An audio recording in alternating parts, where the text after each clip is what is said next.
Light போன ஒரு 3000, இந்த ஒரு 7000, வார வரைக்கும் 10,000 வாரமாக.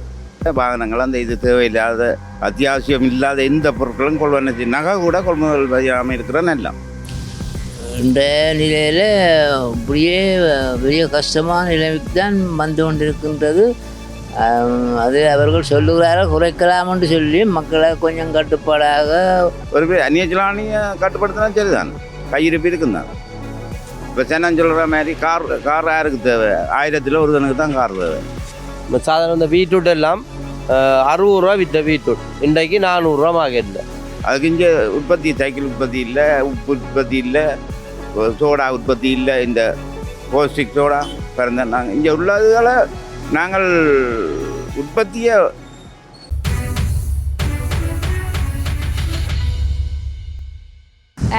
நீங்கள் இப்போ இந்த ஒரு அழகான இடத்துல இருக்கிறீங்கள். உங்களுடைய இந்த வாழ்க்கை என்பது எங்களுடைய வாழ்க்கை என்பது இப்போ வந்து நிறைய ஒரு எதிர்பார்ப்பை நோக்கி ஓடிக்கொண்டு இருக்குது. இப்போ நீங்கள் பார்த்தீங்கன்னா இந்த டொலரின் பெறுமதியை வந்து கூட்டிட்டாங்க. எங்களுடைய நாட்டின் ரூபாயின் பெறுமதி வந்து குறைஞ்சிருக்குது. உண்மையிலே இப்போ ஏற்கனவே எங்களுடைய அத்தியாவசியமான பொருட்கள விலைகள் வந்து அதிகரித்து கொண்டு போகுது. உங்களுடைய ஒரு நாள் குடும்பத்தை நடத்தக்கூடிய மாதிரி இருக்குதா? குடும்பத்துக்கு தேவையான பொருட்களை வாங்கக்கூடிய மாதிரி இருக்குதா? விலைவாசிகள் எப்படி இருக்குது நாட்டில்?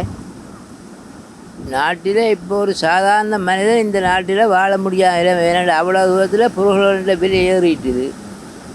அப்போ நாங்கள் அந்த காலத்தில் நாங்கள் வாழ்ந்த வாழ்க்கைக்கும் இன்று வாழ்கிற வாழ்க்கைக்கும் அவ்வளவோ வித்தியாசம் இருக்கும். அப்போது இவ்வளவு மக்கள், நியாயமான மக்கள் பெரிய துன்பப்பட்டு கொண்டு தான் இருக்க. ஒரு நாள் சீவியத்தை விடுறதுக்கே மிகவும் துன்பப்பட்டு கொண்டு இருக்கிறார்கள். நாங்கள் ஏதோ அற்பசற்பனா பேங்க்கில் அப்படி போட்டு அதில் வர்ற வழியாக ஒரு கட்டுப்பாடாக எங்களுக்கு வேறு பொறுப்புகள் இல்லை. எல்லா பொறுப்புகளும் முடிச்சாச்சு. பிள்ளைகள் எல்லாம் திருமணம் செய்து அவை எல்லாம் போயிட்டுனே. இப்போ நானும் என்னுடைய மனைவியும் தான் இருவரும் தான் இருக்கின்றது. அப்போ ஓரளவுக்கு நாங்கள் கண்டபடி சாப்பிட்றதும் இல்லை, எல்லாம் கட்டுப்பாடாக தான் இருக்கிறபடியாக கொஞ்சம் எங்களுடைய வாழ்க்கை அந்த எங்களுடைய வருமானத்தோட பழைய வருமானங்கள் கொஞ்சம் அங்கே இருந்து பேங்கில் இருந்து ஓரளவுக்கு நாங்கள் சீவிக்க வாழக்கூடிய நிலையில் இருக்கிறோம். ஆனால் மக்களை பார்க்குற அவ்வளோ தூரத்தில் நியாயமான பொருட்கள் எல்லாம் 3-4 மடங்கு ஏறிடுது. அன்றைக்கு நாங்கள் எங்களுடைய காலத்தில் சாதாரணமாக ஒரு 10 ரூபாயோட வாழ்க்கை நடத்தினாங்க. இன்றைக்கு ஒரு 5 பேர் உள்ள குடும்பத்துக்கு ஒரு நாளைக்கு 5000 ரூபா வேண்டிய நிலைக்கு வந்துட்டுதுன்றது தான் என்னுடைய கணிப்பீடு. உங்களுக்கு தெரியும் எங்களோட நாட்டின் ரூபாயின் பெறுமதி வந்து விலை குறைஞ்சிருக்குது. டொலரின் பெறுமதி வந்து விலை கூடி இருக்குது. இதனால் அதிகளவாக எங்களோட நாட்டு மக்கள் வந்து இப்போ பாதிக்கப்பட போகிறாங்க. உண்மையிலேயே இந்த மரக்கறிகளின் விலை, பொருட்களின் விலைகள் வந்து எப்படி இருக்குது? மரக்கறிகளின் விலை இந்த மழை காரணமாகவும் மற்ற இந்த கூடுதலான விலை கூடிக்கொண்டு போய்கொண்டிருக்குது. சாதாரணமாக கத்திரிக்காய் 200 ரூபா விற்ற கத்திரிக்காய் இப்போ 550 ரூபா 500 ரூபாய்க்கு வந்திருக்கு. மற்றது தக்காளி பழம் எல்லாம் 200 ரூபா விற்ற தக்காளி பழம் சாதாரணமாக இப்போ மார்க்கெட்லேயே 450 ரூபா 500 ரூபாய்க்கு வந்திருக்கு. முருங்கங்காயெல்லாம் போன வருஷம் இப்போ இந்த டைம்லேயெல்லாம் நாங்கள் 200 ரூபா விற்றனாங்க, 200-250 ரூபா விற்றனாங்க. இப்போ தற்போது எவ்வளோ விற்கிறோம்? 1000 ரூபா விற்கிற ஆட்டம். அவ்வளோ அந்த பல வகைகள் கூட கூடும். ஏன் சொல்லுவாங்க, அந்த காற்றுகள் மழையால் நிறைய சேதங்கள் ஏற்பட்டதால் கூடிக்கொண்டு தான் போகுது. சாதாரண இந்த பீட்ரூட் எல்லாம் 60 ரூபா விற்ற பீட்ரூட் இன்றைக்கு 400 ரூபா மார்க்கெட்டில் சந்தையில் பாருங்கள். மிளகாய் விலை கூட 60 ரூபா 50 ரூபா விற்ற மிளகாய் இப்போ 150, 200, 250, 300 ரூபாய்க்கு அந்த விலை இன்னும் கூடிக்கொண்டு போக முடியாது, குறையாது. இன்றைக்கு பார்த்திங்கன்னா எங்களுடைய முக்கியமான அத்தியாவசியமான பொருட்கள் விலைகள் எல்லாம் அதிகரித்திருக்கு. உண்மையிலே இன்றைக்கி நீங்கள் இப்போ கடையில் வேலை செய்து கொண்டிருக்கீங்க. உங்களுடைய ஒரு நாள் வருமானம் உங்களுடைய குடும்பத்துக்கு தேவையான பொருட்களை வாங்கி கொடுக்கக்கூடிய மாதிரி இருக்குதா? இந்த பொருட்கள விலை அதிகரித்ததை நீங்கள் எப்படி பார்க்குறீங்க? பொருட்களின் விலை நாட்டின் உள்ள நிலைமையால் தென்கிழக்கு ஆசிய நாடுகளில் உள்ள பிரச்சனைகளால் விலை கூட, அது ஒன்றும் தவிர்க்க முடியாது. நாங்கள் கஷ்டம், சரியான கஷ்டம், சமாளிக்க இயலாது. அரைவாசியை கூட எடுக்கிற சம்பளம் பூர்த்தி செய்ய இயலாது வாழ்க்கை செலவில். ஆனால் நிலைமை விளங்குது, எங்களுக்கு ஒன்றும் செய்ய இயலாது. அரசாங்கம் தானே ஏதாவது செய்யணும், ஒரு மானியம் அப்படி என்று சொல்லி அரசாங்கம் தான் இதுக்கு தீர்வு காணணும். என்னென்று நாங்கள் பார்க்குறோம் ஊரோடு ஒத்தாண்டி போக வேண்டியா நம்ம நாங்கள் எதிர்த்து ஒன்றும் நடக்காது 10 பேர் நல்லதுண்டுவா நான் 15 பேர் அது சரியில்லைன்னு கேட்டால் அவன்கிட்ட பக்கம் தான் மஜோரிட்டி நிற்கலாம் நல்லவனுக்கு பக்கத்துக்கு வராது மஜோரிட்டி விளங்குதான் மேலே இன்றைக்கு இப்போ அவன் இன்றைக்கு 2000 மித்த பவுன் இன்றைக்கு 5000 உண்டா ஒரு பொம்பளை பிள்ளைக்கு ஒரு சீதனம் கொடுக்கணும் 5 பவுன் கொடுத்தா தான் ஏற்பான் இன்றைக்கு தற்கொலை நேற்று நான் வந்து நடந்தது சீதன கொடி மேலே ஒரு 21 போட்டு தற்கொலை செய்திருக்கான் ஏன்னா குழம்பு காலிச்சு கொண்டு வர வெறிஜனம் கேட்குறது அப்போ வாழ்க்கையிலெல்லாம் துன்பங்களாக நம்ம வருது இப்போ என்னென்ன மனுஷன் வாழையில உண்மையிலே முதலிய காலங்கள் ஆரம்ப காலத்தை எடுத்துக்கொண்டோம்னா அந்த காலத்தில் எங்களுக்கு நல்ல உடலுக்கு தகுந்த சத்தான உணவுகளை நாங்கள் உட்கொண்டோம். ஆனால் தரமான விலைகள்லையும் சிறந்த உணவுகளையும் நாங்கள் பெற்றுக்கொண்டோம். இப்போ ஒரு கடையில் போய் சாப்பிட்றேன்டா கூட நாங்கள் அந்த உணவுகள் தரமானதோ இல்லையோ, ஆனால் அந்த சுவைக்காக நாங்கள் சாப்பிடும்போது அதிண்ட விலைகளும் இப்போ அதிகரித்திருக்கு. இப்போ அத்தியாவசியமான பொருட்கள் அனைத்தின் விலைகளும் அதிகரித்திருக்கு. உண்மையில் இந்த டொலரின் வளர்ச்சி, இந்த டொலரின் அதிகரிப்பு வந்து இலங்கை ரூபாய் வந்து இப்போ ஒரு டாலர் வந்து இலங்கை ரூபாயில் 354 ரூபாய் வரையும் அதிகரித்திருக்கு. இப்போ இது இன்னும் கூடுமன்ற சாத்தியக்கூறும் இருக்குது. அந்த நிலைமையில் எங்களுடைய மக்கள் அதிக அளவில் பாதிக்கப்பட்டிருக்காங்க. நேரத்துக்கு என்னென்னா டித்வா புயல் என்று பொருளாதாரம் ஆரம்பத்தில் பொருளாதார நெருக்கடி என்று அப்படி பாதிக்கப்பட்டிருக்கிறாங்க. இன்னுமே அவர்கள் பாதிக்கப்பட போகிறார்கள். உண்மையிலேயே இதை குறைக்கலாமா, இல்லை இது குறைக்கிறதுக்கான சாத்தியம் இருக்குதா? இந்த நிலையில் இப்படியே பெரிய கஷ்டமான நிலைமைக்கு தான் வந்து கொண்டிருக்கின்றது. அது அவர்கள் சொல்லுகிறார்கள் குறைக்கலாம்னு சொல்லி மக்களை கொஞ்சம் கட்டுப்பாடாக சிக்கனமாக செயல்பட வேண்டும் என்று சொல்லுகிறார்கள். ஆனால் இந்த அளவில் இது முடியுமென்று சொல்லலாது இப்போதைக்கு ஆனால் எதிர்பார்க்க மோசமான நிலை ஒன்று ஏற்படத்தான் போகின்றது. இதை பார்க்கும் பொழுது இன்றைக்கு அரசியல்வாதிகள் கதைக்கிற கதையும் அங்கே அவர்கள் அரசாங்கம் சொல்கிற நிலைகளையும் பார்க்க கொஞ்சம் மக்களுக்கு கொஞ்சம் சிக்கலாகத்தான் இருக்கும். உண்மையிலே இப்போ மத்திய வங்கியும் கூட ஒரு அறிக்கை வெளியிட்டிருக்கு. அந்த அறிக்கையிலையும் கூட சொல்லியிருக்கு டொலரின் பெறுமதி அதிகரித்திருக்கு, ரூபாயின் வீழ்ச்சியாக இருக்குது. இன்னும் வரும் காலங்களில் வந்து வங்கிகளில் இருக்கிற வட்டி வீதங்கள் கூட அதிகரிக்கிறதுக்கான சாத்தியம் இருக்குது. அப்போ இந்த ஏழை மக்கள், இப்போ கஷ்டப்படுற மக்கள், ஒரு நாள் இன்றைக்கு வேலைக்கு போயிட்டு வந்தால் தான் அவரோட குடும்பத்தை நடத்தலாம்னு சொன்னால் அவருடைய நிலைமை எந்த அளவுக்கு இருக்கும்? அவர்கள் ரொம்ப சொல்லலாம் தீவிரத்தில் தான் அவர்கள் வாழ வேண்டிய நிலை கொண்டு இருக்கும். தங்களுடைய இன்றைக்கு சில நாடுகளில் ஒருபோல சாப்பாட்டுக்கு இவ்வளோ கஷ்டப்படுதுகள். சோமாலியா அங்கே இங்கே எல்லாம் நியாயமான தூரம் கஷ்டப்படுதுகள் ஜனங்கள். இந்த பிள்ளைகளை நாங்கள் பார்க்கவே பெரிய வேதனையாக இருக்குது. அந்த படங்களில் பார்க்கவே எலும்புகளாகத்தான் இருக்கின்றது. அந்த நிலையும் வரலாமோன்ற ஒரு சந்தேகம், ஒரு வேதனையான விஷயம்தான் இருக்குது.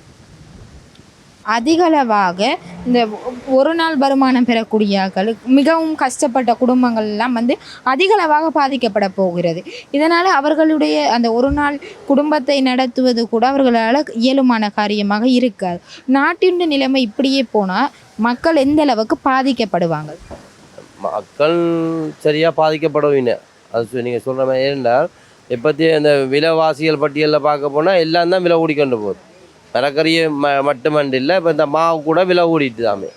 ஒவ்வொரு சாமானும் விலை, பெட்ரோலும் விலை கூட போதும். ஒவ்வொன்றும் விலை கூடிக்கொண்டு போய்கொண்டு கேட்க மக்கள்கிட்ட அதை அன்றாட தேவைகள் அண்டாண்டு உழைச்சி சாப்பிட்றதுக்கெல்லாம் சரியான கஷ்டம்தான். இந்த நாட்டில் இலங்கையில் சரியான கஷ்டத்தின் நிமித்தம் வாழ போயின்னு.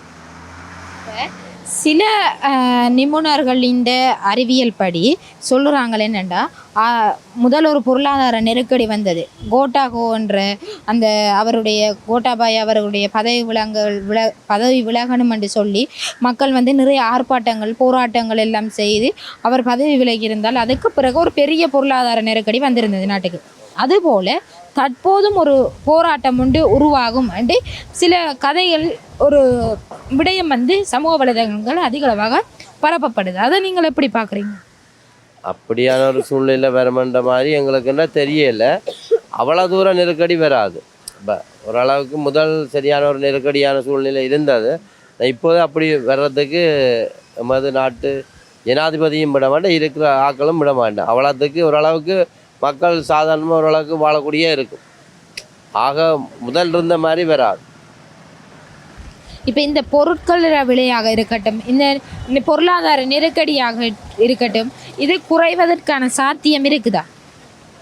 இப்போ பொருட்கள் இந்த மரக்கறிகளை பொறுத்தளவுக்கு இப்போ இனி மழை இல்லாட்டி மரக்கறிகள் விலை குறையும்.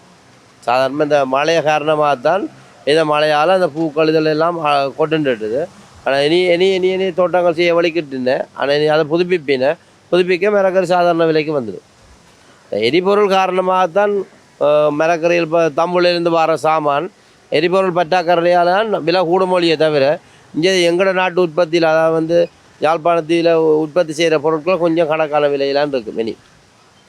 இப்போ உண்மையிலேயே இது அதிகரிப்பு என்பது எங்களால் ஏற்றுக்கொள்ள முடியாது தான். ஏனென்றால் அந்த நாடுகள் ஈரான் அமெரிக்கா சண்டை காரணமாக நிறைய பொருட்கள் ஏற்றுமதி இறக்குமதி என்று இருக்குது. ஆனால் இப்போ எங்களுடைய இந்த ரூபாய் என்னுடைய விலை, அந்த ரூபாயினுடைய பெறுமதி வீழ்ச்சி அடைஞ்சிருக்கு. டொலரின் பெறுமதி அதிகரித்திருக்கு. இப்போ இது இன்னுமே எங்களோட நாட்டுக்கு இது ஒரு பொருளாதார நெருக்கடியாக வந்தால் வராத அளவுக்கு நாங்கள் ஒத்துழைக்கணும். என்ன செஞ்சால் வாகனங்கள் அந்த இது தேவையில்லாத அத்தியாவசியம் இல்லாத எந்த பொருட்களும் கொள்வன செய்யும். நகை கூட கொள்முதல் செய்யாமல் இருக்கிற எல்லாம் நகைகள், வாகனங்கள், இதுகள் எல்லாத்தையும் தவிர்த்தா எல்லாம் ஒட்டுமொத்த இலங்கையில் உள்ள மக்கள், தமிழ், சிங்களம், முஸ்லீம் எல்லாரும் சேர்ந்து இதை கவனம் எடுத்து சிரத்தை எடுத்து செய்தோம்னு சொன்னால் பிரச்சனை இல்லை. ஒரு பேர் அந்நியச்சலானியை கட்டுப்படுத்தினா சரிதானே, கையிருப்பு இருக்குந்தான். இப்போ சென்னை சொல்கிற மாதிரி கார் யாருக்கு தேவை? 1000 ஒருத்தனுக்கு தான் கார் தேவை. வாகனமாக யாருக்கு தேவை? 2000 ஒருத்தனுக்கு தான் பெரிய வாகனங்கள் வேணும். அப்போ சாதாரண இப்போ ஒரு புஷ் சைக்கிள் விளையாடாமல் பார்த்து கொண்டாலே காணும். அதுக்கு இங்கே உற்பத்தி, சைக்கிள் உற்பத்தி இல்லை, உப்பு உற்பத்தி இல்லை, சோடா உற்பத்தி இல்லை. இந்த போஸ்டிக் சோடா பிறந்த நாங்கள் இங்கே உள்ளதுகளை நாங்கள் உற்பத்தியை கண்டோம்னு சொன்னால் தன்னிறவு காணலாம். உலக நாடுகள் அப்படித்தானே. விவசாயம், உள்ளூர் உற்பத்திகள் அதுகளை ஊக்குவிச்சு கவர்மெண்ட் இதுக்கு ஒரு மானியங்களை கொடுத்து, இப்போ இந்த ஒரு மானியம் கொடுக்குற மாதிரி மீனவருக்கு அவைக்கு மானியங்களை கொடுத்து கொண்டு போனால் சின்ன பிரச்சனை. இப்போ உற்பத்திகள்னு சொல்லும்போது எவ்வாறான உற்பத்திகள் எங்களோட நாட்டில் செய்யலாம்? விவசாயம், மீன்பிடி, அதுகளை பெருக்கலாம் தானே. விவசாயம் எடுத்தாலே முதலாவது விவசாயம், இந்த கோழி வளர்ப்பு, பண்ணை வளர்ப்புகள், இதுகளில் தான் நிறைவு கண்டாலே காணும். எங்களுடைய நாட்டில், எங்களுடைய நாட்டு அரசாங்கம் இந்த உற்பத்திகளில் உண்மையிலேயே அவங்க கவனம் செலுத்துகிறாங்களா? அதுக்கான அரசாங்கம் கவனம் செலுத்துது. அதிகாரிகள் அதை நடைமுறைப்படுத்தினோம். இல்லை, அதிகாரிகள் அசண்டைனமாக இருக்கணும். நிவாரணங்களில் சுத்தமாத்து நடக்குது. அப்போ இப்போ ஒரு டித்வா புயல் ஒரு பெரிய பாதிக்கப்பட்ட அதிலேயே சுத்தமாத்து அதிகாரிகள். அப்போ அதிகாரிகள் திருந்தோணும். அரசாங்கம் இதில் கவனம் எடுக்கணும். இந்த அரசாங்கம் நிறைய ஊழல்வாதிகளை பிடித்து கொண்டு வருது. நிறைய இது தவறு செய்வ அதிகாரிகளை தண்டனை கைது செய்து கொண்டெல்லாம் வருது. இப்படி நடந்தும் நிறைய கைதுகள், தவறுகளும் இந்த நாட்டில் நடந்து கொண்டு இருக்குது. உண்மையிலே இந்த சட்டம் ஊழலுக்கோ அல்லது இந்த பவுடரோ இந்த கஞ்சாவோ இதுகளுக்கு சட்டம் இன்னும் கூடுதலாக பிரயோகிக்கணும். தண்டனை கூடணும். கூடினால்தான் இது திருந்து. தண்டனை கூடாமல் கடைசி வரைக்கும் அன்பு ராசை செய்யாதவங்க கொண்டா அது நடக்காது. எந்த அரசாங்கத்தாலும் செய்து முடிக்கிறார். தண்டனை என்பது நீங்கள் எப்படி எவ்வாறான தண்டனைகள் அவர்களுக்கு வழங்கணும்? தீர்க்கிற தண்டனை 20 வருஷம் போடணும். 20 வருஷம் போடணும். உண்மையிலே நீங்கள் இப்போ ஒரு கடையினுடைய முதலாளியாக இருக்கிறீர்கள். நீங்கள் எந்த அளவுக்கு இந்த பொருட்கள் விலையாக இருக்கட்டும், இந்த எங்களுடைய ரூபாயினுடைய வீழ்ச்சியாக இருக்கட்டும், எந்த அளவுக்கு ஒரு முதலாளியாக நீங்கள் பாதிக்கப்பட்டிருக்கிறீங்க? பாதிக்கப்பட்டா ஜாமான் பிள்ளைகள்னா வாங்கி விற்கல. அது அப்போ சம்பளம் கொடுக்கறதுக்கு எங்கள்ட முதல்ல தான் தாக்கப்படுது.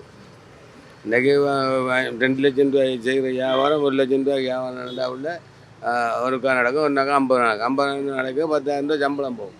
கடைக்கு வாடகை, லைட்டு பில்லு போன ஒரு 3000, இந்த ஒரு 7,000, வாரம் வரைக்கும் 10,000 வாரம் மாதம். அப்போ எல்லாம் கூடிக்கொண்டா நம்ம போகுது. அப்போ கூடிக்கொண்டு போனால் ஜீவிக்கிறது கஷ்டம். வீடு வழியே இருக்க முடியாது. கடை கொடுக்கல, கடை கொடுத்தா உள்ள போட்டு.